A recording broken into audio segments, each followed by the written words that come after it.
Johnny and Pauline Falk are adventurous travelers. In 1937, they board the Pan Am Clipper in San Francisco Bay.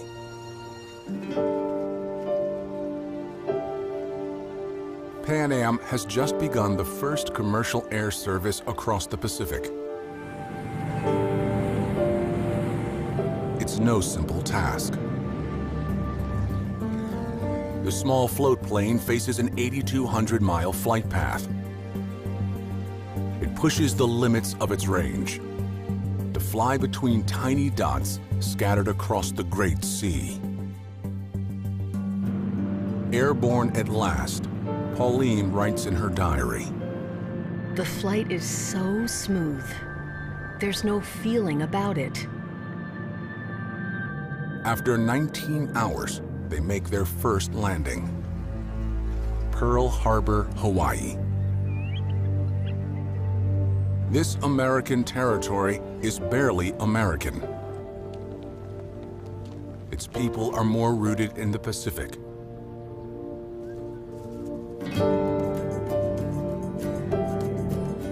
Next stop, Midway.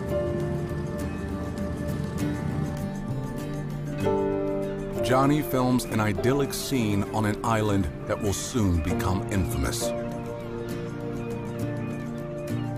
The Goonie birds are marvelous in the sand dunes. Their home movies from the Smithsonian archives are among the first color images of these remote American outposts.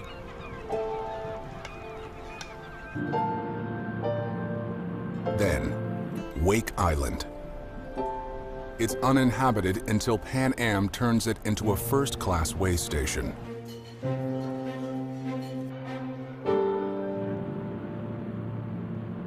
It's another 11 hours over the open sea to Guam. The most tropical place yet. Drove to Agana, the largest town. A small military base protects 20,000 American nationals. The Falks film smiling kids parading in uniform.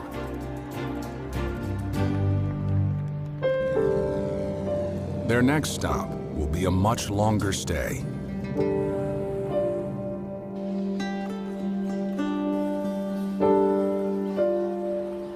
I find it difficult to leave Manila.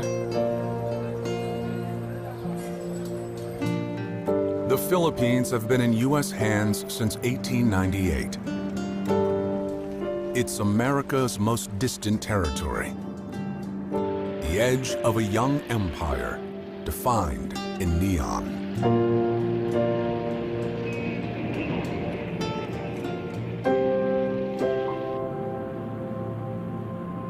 Past Manila, the Falks finally escape America's reach. Nothing looks familiar. In Hong Kong Harbor, ships have sails like seashells. In China, the boats are simpler.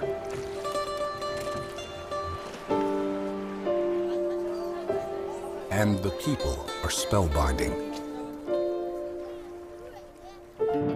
Finally, exactly 2 months after leaving home, they reach their final destination, Japan.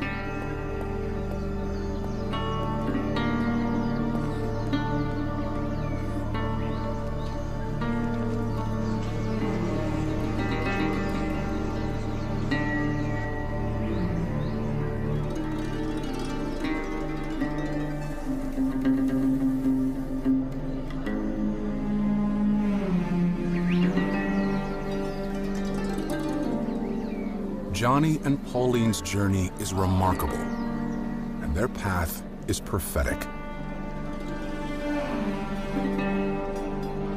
They have crossed an ocean that Ferdinand Magellan named Mar Pacifico, the peaceful sea.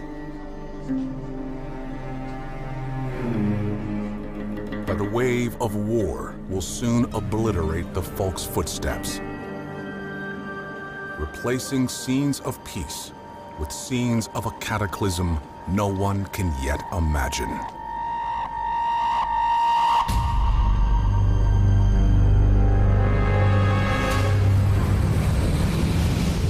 It looked like you're headed for hell, because you were. My heart was beating 1,000 times a minute. They didn't want to be captured. It was either us or them.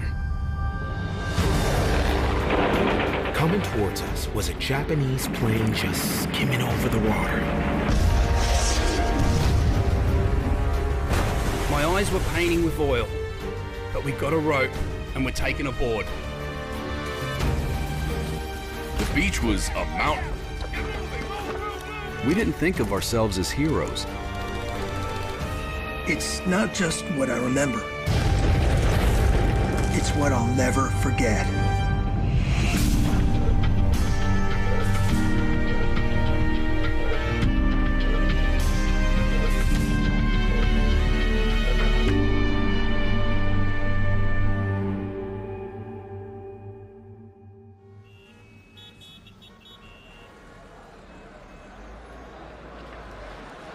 Philadelphia, 1939.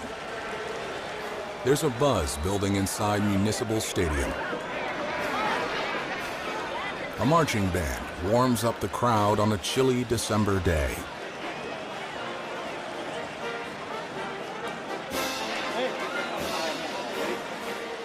Then, military formations fill the field. First the Army, then the Navy.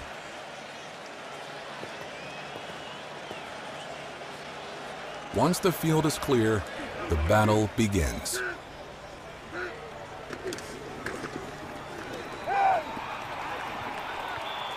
This is the first known color film of the Army-Navy game.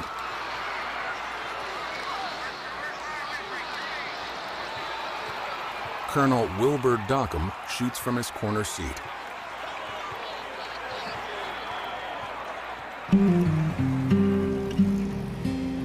Dockham also films his Army unit training at West Point. In 1939, America's military is not very robust. All the services combined have about 600,000 men. Back at the warehouse, everything looks dated, right out of World War I. The average foot soldier still carries a 1903 Springfield rifle. Training is sincere, but not always serious. I was a radio man. I only fired my rifle once, the whole damn time I was in the Army. The Army figures less than half of its troops are properly trained. They're barely literate. 75% haven't finished high school, and 41% never started it. Americans greet their military with a collective shrug. When Dockham's unit parades through town, few people stop to watch. It's more sideshow than show of force.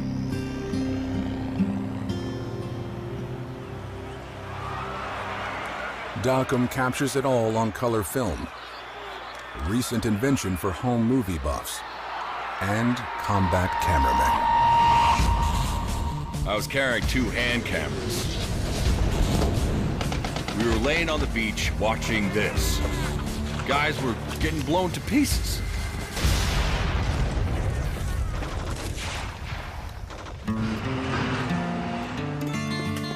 In the 1930s, America is a fragmented society.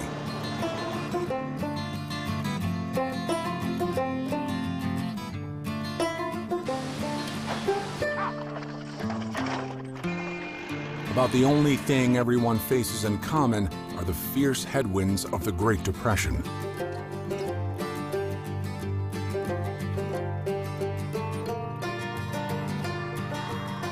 some of America's future soldiers are still school kids.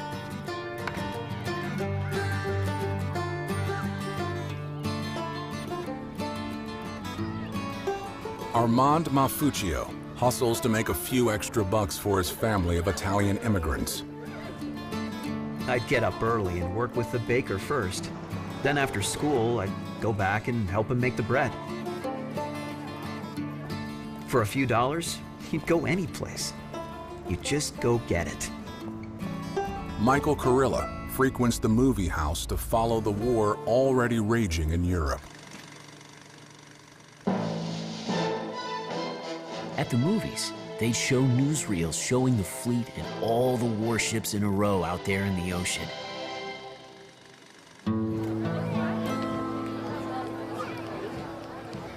In 1940, Americans re-elect President Franklin Roosevelt, banking on his promise to stay out of the war. Many feel America should solve its own problems first. My dad didn't have any work. A lot of time we were wondering where our next meal would come from.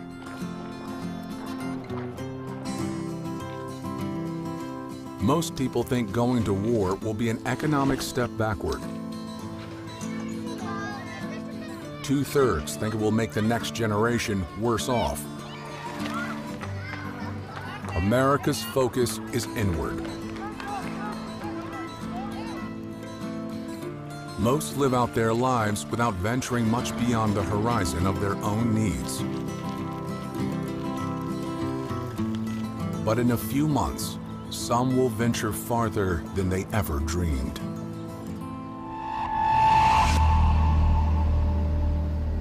We had never gone anywhere.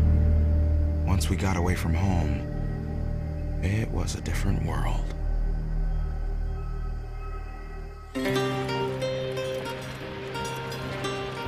Shanghai, China. Here, cultures intersect. It's a Chinese city with an American and British settlement.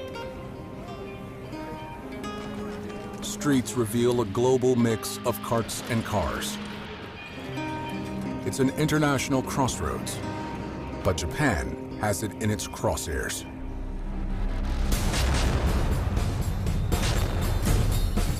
In 1937, they invade. Their own film shows parts of Shanghai crumbling in a heap. Japan seizes the Chinese portion, surrounding the Westerners. Then, Japan storms another city. They overwhelm Chinese forces within days, then massacre up to 300,000 citizens.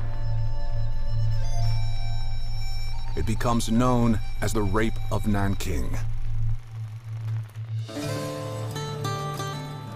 The Chinese try to carry on amid the rubble. The horrors linger like ghosts.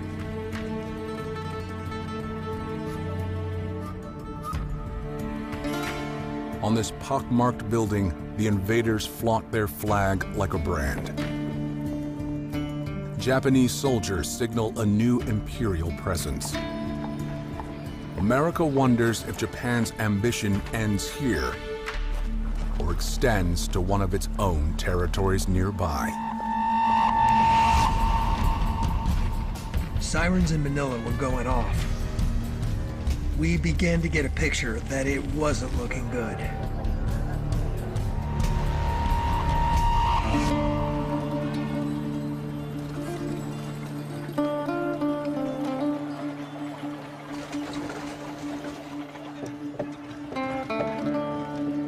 When the Falks visit the Philippines in 1937, they stay at the Manila Hotel, an upscale haven for expats and foreigners. As Pauline enjoys the warm breeze coming through the hotel window, another family is living upstairs in the penthouse. Little Arthur, his mother Jean, and his father Douglas. These are the personal films of General Douglas MacArthur. He's retired from the U.S. Army, winding down his career by serving as an advisor to the Philippine government. He oversees a joint force of 130,000 Filipino and American troops. With adequate protection, this country will flourish as a brilliant product of democracy. But protection is not adequate. Filipino troops are barely trained and poorly equipped. They had 6-shooter pistols, believe it or not. Colts. They were so old, you couldn't even get ammunition for them. Robert Brown admits his own American forces aren't much better off. We had World War I hand grenades. You could pull the pins and hit them with a baseball bat, and they would not go off.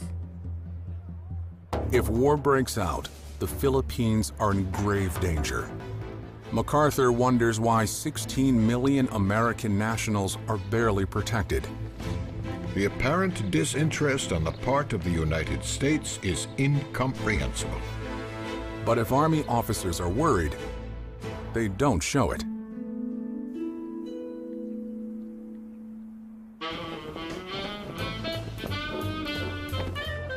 At a base south of Manila, Americans carve out a colonial playground.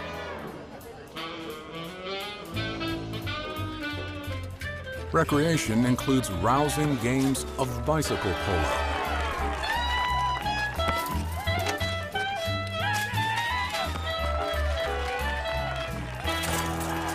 There are some casualties.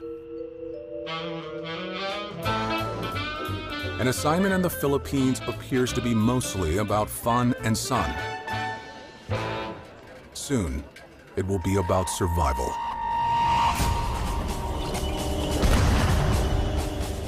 As I was going out front, I got shot in the leg. And when I looked up, I got shot again, right through my nose.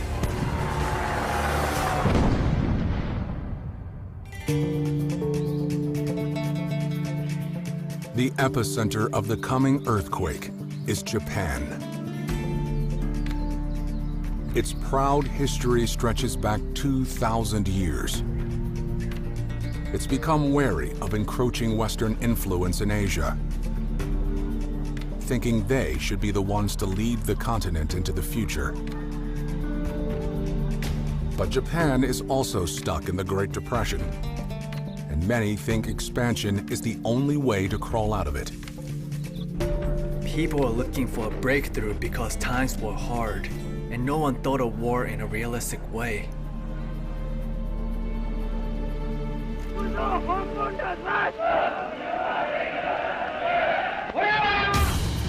By 1940, the military controls Japan. They have 1.5 million men in uniform, more than double America's forces. The manpower comes from within. The raw materials come from its growing empire. They lacked sugar, so they took Formosa. They lacked iron, so they took Manchuria. They lacked hard coal and timber, so they invaded China. They lacked security, so they took Korea. They intended, by force of arms if necessary, to establish an economic sphere completely under their own control. But waves of Japanese expansion have yet to reach here. Hawaii. The famous crossroads sign in Honolulu shows just how far it is from anywhere. In 1941, the U.S. Navy base at Pearl Harbor is just about the only sign that it's an American territory. Mostly, Hawaii hums to its own tune.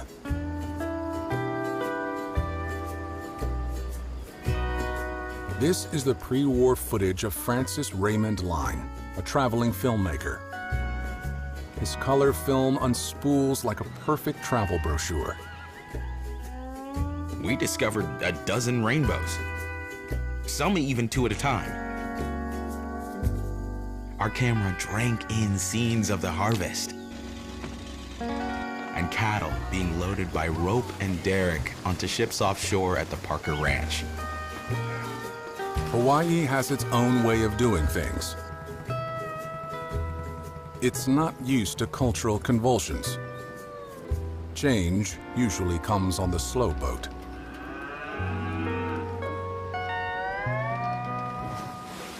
Francis Line's film paints Hawaii as nearly perfect. It's paradise framed by crashing waves. A roaring perimeter with wondrous views of the Pacific curving out of sight.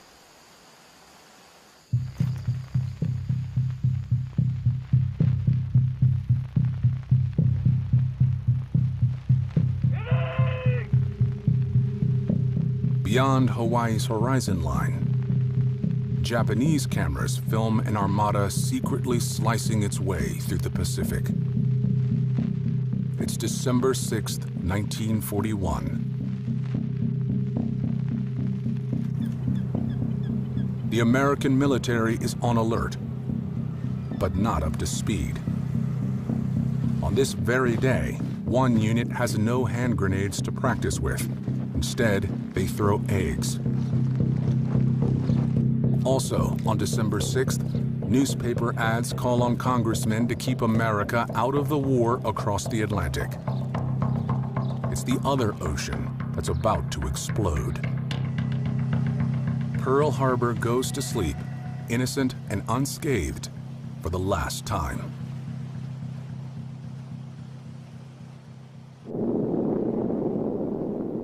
The next morning, one colonel is up early and assumes he's watching a military exercise.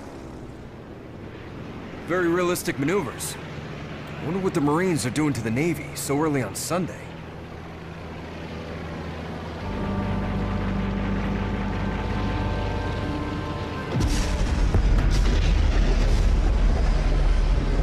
This is considered the only color footage of the attack on Pearl Harbor, shot by sailor Clyde Daughtry.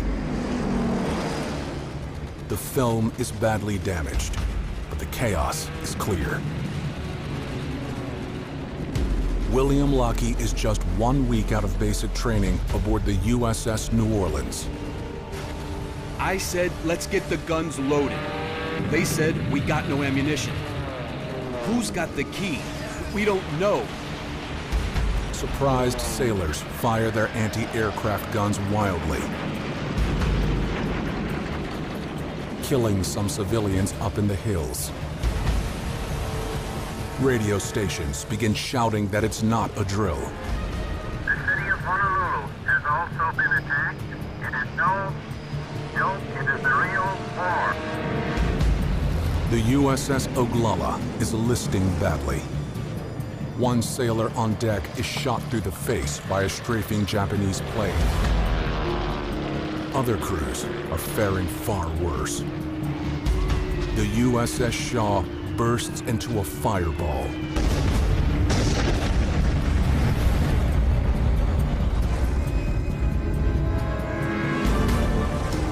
The boys were out there in the water in all that oil. They'd come up, knock the oil out of their way and catch a breath, then go back down. In 1 hour and 15 minutes, Japan damages or sinks 19 ships and kills 2,400. The news ripples outward like a shockwave. A Pan Am clipper full of tourists is out over the Pacific, which is suddenly a war zone. They turn off their lights, blacken their windows, and change course. All over the country, military phones light up. Jack Lent is on duty in San Diego. Some colonel was on the phone. He said, "You get your commanding officer and tell him that Pearl Harbor's just been bombed." I said, "Yes, sir. What's Pearl Harbor?" Behind closed doors on a Sunday, President Roosevelt is composing a short speech in his head. He resists advice to give it today. Instead, Eleanor Roosevelt steps up to a microphone and gives the first official American response. You cannot escape anxiety. You cannot escape a clutch of fear at your heart. And yet I hope that the certainty of what we have to meet will make you rise above these fears. Many Americans do not. The FBI switchboard lights up with calls reporting suspicious behavior of Japanese Americans. In New York City, Japanese restaurant owners tell their patrons to finish their meals. Then they shutter their doors and drive each other home in convoys for safety. In San Francisco, people report everything from strange airplanes in the sky to shady men on the streetcars. Sirens wail for no apparent reason. In Seattle, 2,000 people descend upon downtown to enforce a blackout. It devolves into looting. In Hawaii, radio stations declare the islands are now under martial law. Then they order a complete blackout. Turn out your lights. This means the whole territory. Turn out your lights and do not turn them on for any purpose whatsoever.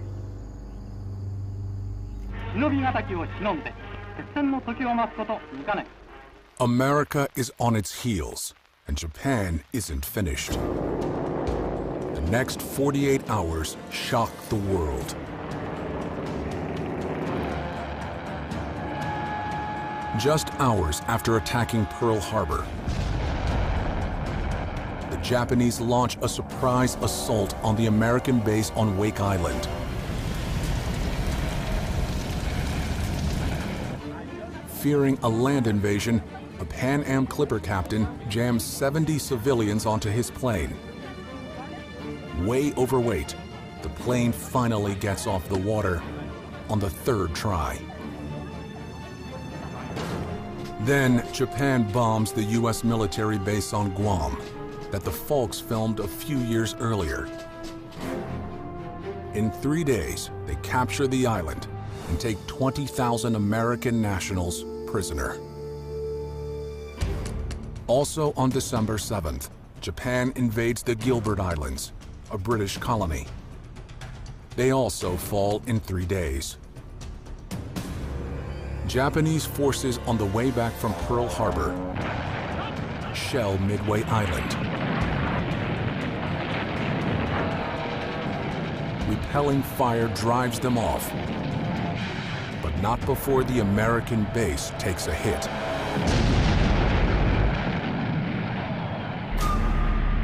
Japan is thrusting a sword deep into the Central Pacific, a violent blitz that takes the ocean by storm.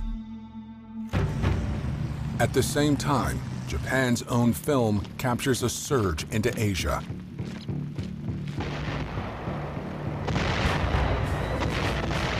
They begin bombing the Philippines on December 8th. On the same day, they invade Thailand and soon roll into Bangkok. They attack the British colonies of Hong Kong and Singapore. They stormed the rest of Shanghai, overrunning the British and American enclave. Stuck on a small base in China is a company of U.S. Marines, now completely surrounded by the Japanese. Superiors order them to surrender without a fight. Sergeant Robert Smith marches into captivity as the victors switch out the flag. Look what's up there now. A flaming red asshole. Before the world can react, Japan cleaves its way into Southeast Asia. They light the fuse of war all around the Pacific.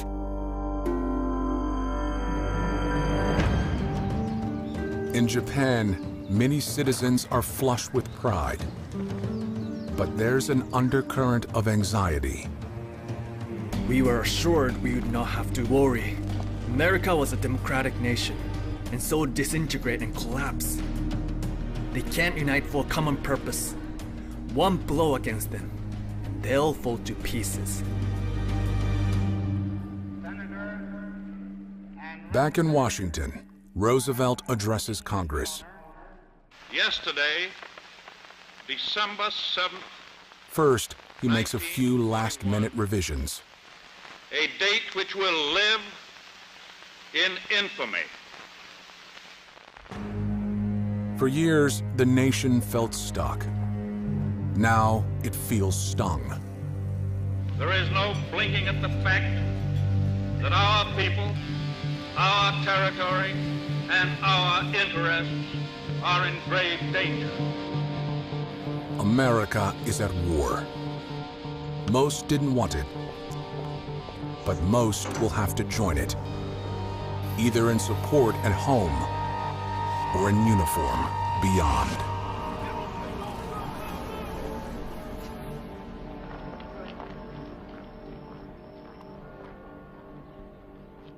There were college men who joined the service that very day. They left letters with the manager of the dormitory and they took off. The feeling of the moment was, I would like to fly a plane and drop a bomb on the bastards.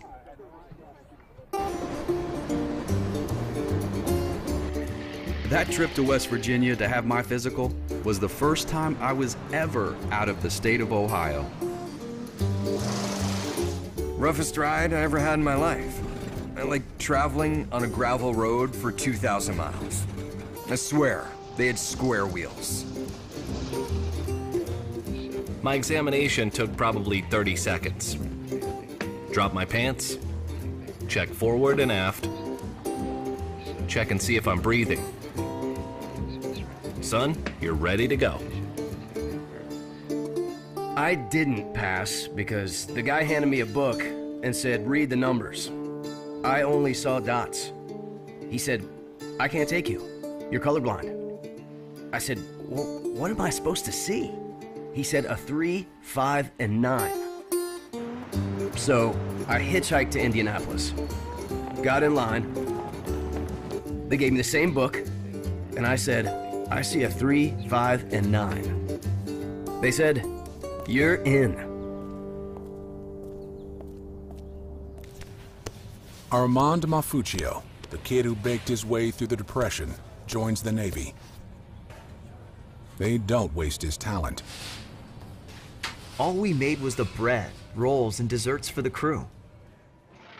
Of course, there were 2,000 sailors.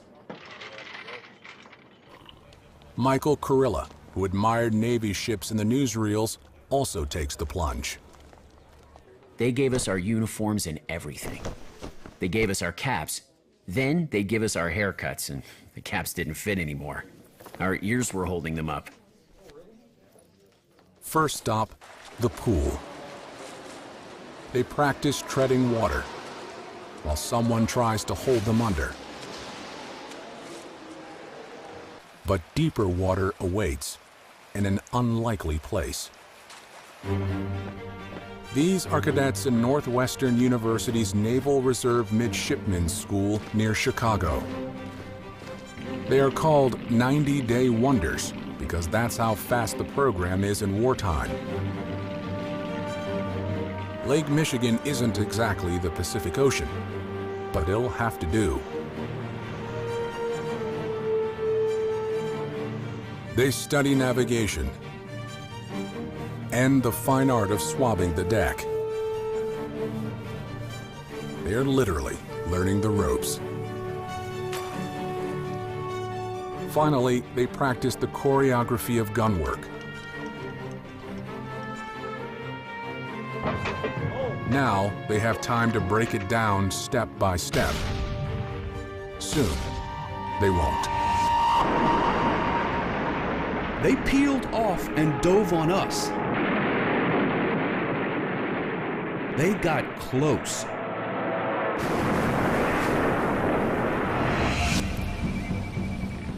The Army picks a training spot that could at least pass for the Pacific: the Florida Swamp. This is Waukulla Springs near Tallahassee, where Hollywood filmed some of the jungle scenes in Tarzan movies. Now, the Army is filming its own recruits, trying to master an environment more common in New Guinea than North America. The horrors of Pearl Harbor inform a few of the drills. Smokescreen maneuvers, swimming around an oil fire. This is not the Army Thomas Bay had in mind. I chose the Army over the Navy because I'm scared of the water. I didn't know how to swim. No one quite knows what fighting across an ocean will look like. They ford a river by making a hand bridge of rifles. They use their tents and poles to make a supply raft. They practice hiding from the enemy with synchronized ducking.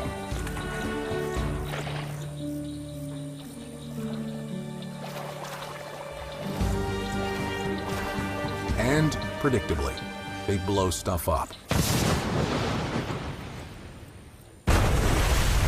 Underwater demolition teams try to smooth the way for a new kind of boat.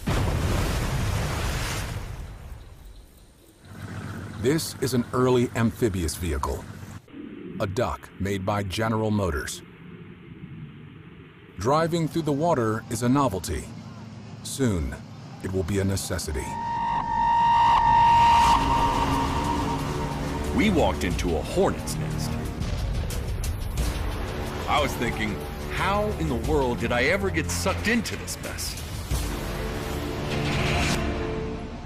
The Navy recruiting office was jammed up with 70 new recruits, so I went around the corner and the Marine Corps had a little shingle out.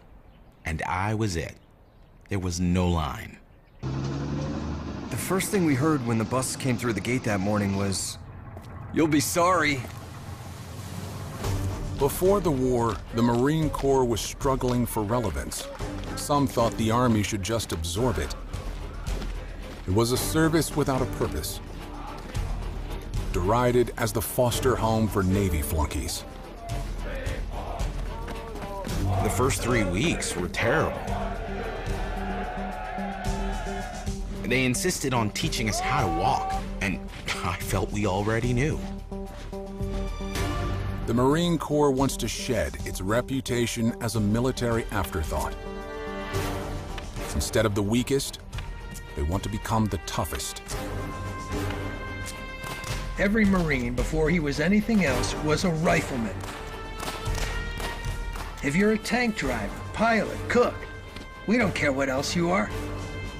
First of all, you're a rifleman. They'll be using their rifles as part of a new tactic, the amphibious assault. The Marine Corps adopted this doctrine only 6 years earlier, with a publication called Tentative Manual for Landing Operations.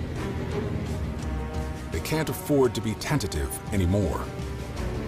The doctrine was in search of a war, and now it's here. Just as they're cracking the book on how to do it. As they rehearse storming a beach in North Carolina, it looks clunky. This ramp door jams, and Marines have to pile out over the sides. Some experts consider the whole idea complete folly. We had no idea in the world how we were going to use this type of training. In 1940, there are fewer than 30,000 active duty Marines, total. In just 3 years, that'll be the number invading a single Pacific island. None of these guys can really see that coming. We just thought the Japanese couldn't possibly carry on a very long war. We thought it would be over in a matter of weeks. The Japs whipped us for 3 solid weeks. We couldn't move more than 2 yards a day. It was just hell, day and night. This is your ship. Look at her. She's a symbol of our American industrial skill. That skill is now under the gun. The Navy needs thousands more ships. Fast. In Portland, Oregon, shipyards grow like weeds. Industrialist Henry Kaiser owns 3 of them. This is Kaiser's own film of his Portland operation. He builds mostly Liberty ships, cargo and transport vessels that will carry the war across the Pacific. Workers come from all over the country, men, women, and entire families. Kaiser builds a town near Portland just to house them all, Vanport City. Population 42,000. Many just call it Kaiserville. By the end of 1941, nearly half of America's heavy industry workforce is working on defense contracts. Bullets in Indiana. Rivets in Kansas City. Parachutes in Utah. But not all war weapons are built from scratch. War had exploded over the entire world. Every Pan-American route was now a war route. The Pan Am Clipper, the same airplane that brought the Falks to Asia in peacetime, becomes a wartime workhorse. They're still the only planes that can carry a big load across an ocean, so the company becomes a de facto wing of the U.S. military. And all crews get new uniforms to match. As soon as I was outfitted in these uniforms, they took my picture from my personnel folder. We called them our obituary photos. You can guess why. As Clippers get baptized into war with a new camouflage paint job, the world awaits Japan's next move. It's eyeing up more islands to expand its empire. Java and Timor have important resources to harvest. Standing in the way is the small air and naval base in Darwin. On a sunny Thursday morning, Japan slashes into northern Australia. By the time sailor Monty Tuckerman grabs his camera, the Japanese planes are gone.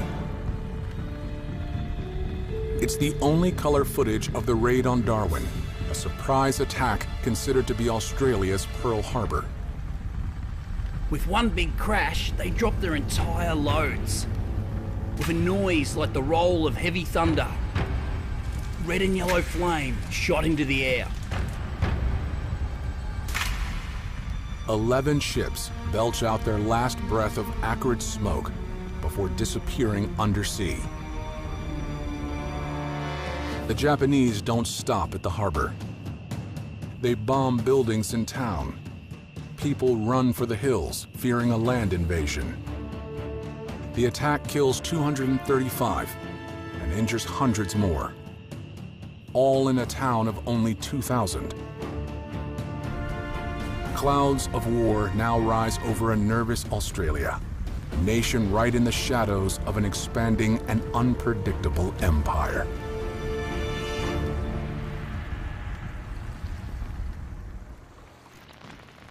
Newsreels from the Philippines show Japanese arriving in waves and Americans scattering like ants.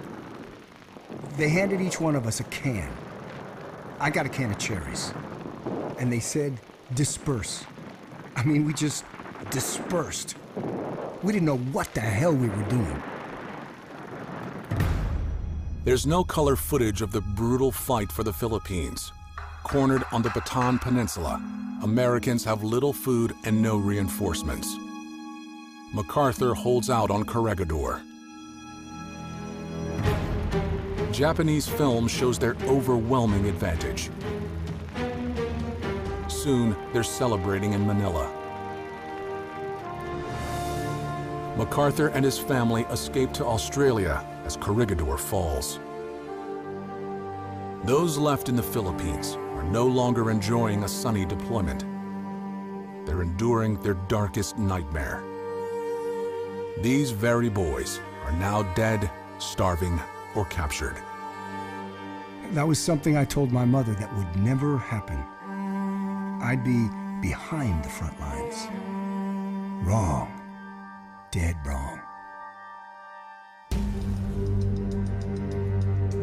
Japan has uncoiled a ferocious, multi-pronged attack across land and sea in several directions. The U.S. is still creating its wartime organizational chart. Roosevelt puts the Southwest Pacific into General MacArthur's hands. He's already glaring at the Philippines with revenge in his eyes. The vast open seas of the Central Pacific will be under Navy Admiral Chester Nimitz. The two men could scarcely be more different. Nimitz is a soft-spoken leader by example who shuns attention. He loathes PR men who suggest he show more pizzazz.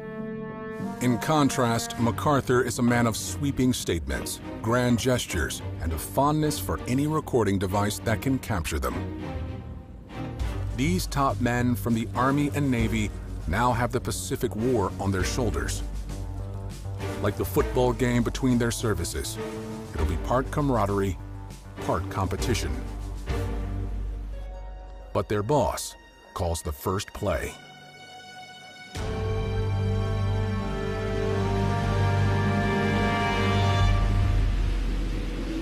Back in December, President Roosevelt issued a secret order after the Pearl Harbor attack. Find a way to strike back at Japan. It takes 4 months to figure out how. The distance is daunting. The technology is lacking. But they pull together a plan that's part bravado, part desperation. Ships cut through a stormy Pacific in radio silence, just as the Japanese did coming the other way. American carriers haven't yet come of age. This one's only big enough to launch a scout plane with a catapult. To bomb Japan, they'll have to launch a bigger plane off this deck, a B-25. They've never tried it. We hadn't actually flown off a carrier before. I wondered, could I get out of that damn airplane if we go off the end of the flight deck? Bombardier Herb Mesha scrapes the waves and gets airborne by a whisker.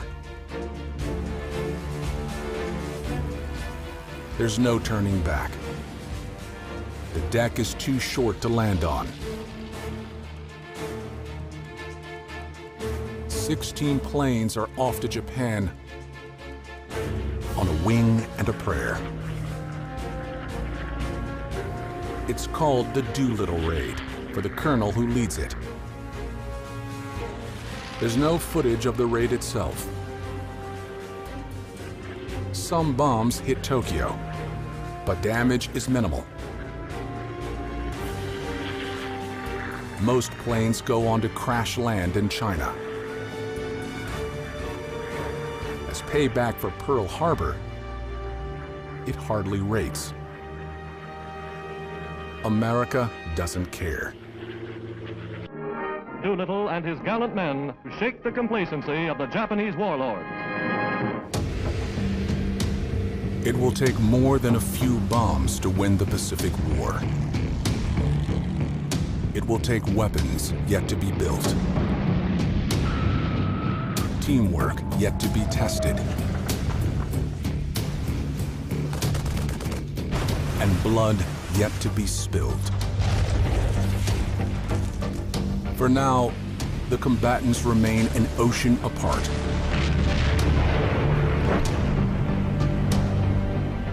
But soon, the Pacific War will move beyond rushing across the sea for sneak attacks. Instead, it will collide with gruesome force, with young men meeting face to face to slug it out. I was scared to death. Ice water in my veins. The only reason I could move was because the rest of them were. I am pleased to think that I will die in true samurai style. I feel now like a full-fledged warrior. The stakes are unblinkingly clear. Succeed and control a third of the globe. Fail and crash into the abyss.